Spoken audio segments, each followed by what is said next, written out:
Bonjour à tous, bonjour à toutes. Encore une fois, très heureux de vous retrouver pour cette capsule méditative et nous passons dans le chapitre 5 du livre de Josué, les versets 2 à 9. Je vais en lire simplement un, le verset 2.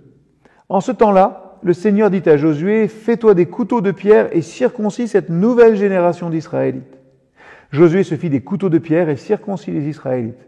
Cela se passa à l'endroit qu'on a appelé la colline de la circoncision. Après la traversée du Jourdain, le peuple doit être préparé au combat avant d'entreprendre la conquête du pays promis.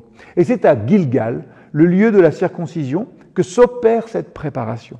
C'est le point de départ et c'est aussi le point de ralliement, nous le verrons, du peuple pour commencer et poursuivre ensuite les combats contre ses ennemis.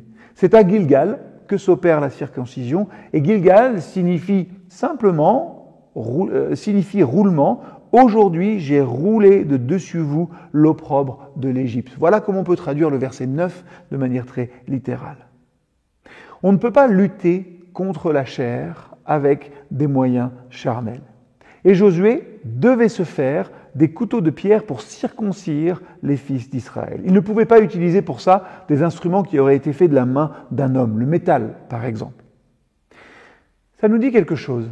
Ça veut dire que sortir du monde ne nous débarrassera pas du conflit avec nous-mêmes.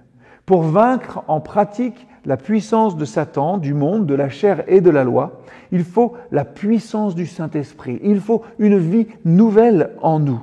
La vie de Christ ressuscité au-delà de la mort. La circoncision du cœur, comme on en parle. Le chrétien vit dans ce monde, c'est vrai, en partageant les peines et les joies, tout cela de la condition humaine.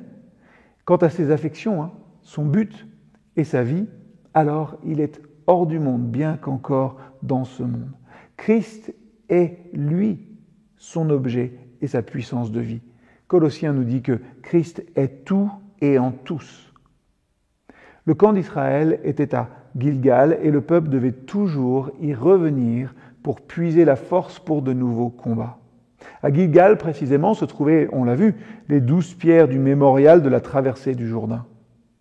Pour nous chrétiens, aujourd'hui, la conscience d'être mort avec Christ est toujours nécessaire pour faire mourir la chair en nous et en pratique. Et on doit sans cesse revenir à ce roc qui est Christ dans notre vie.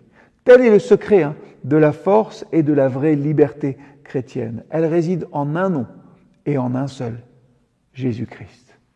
À bientôt.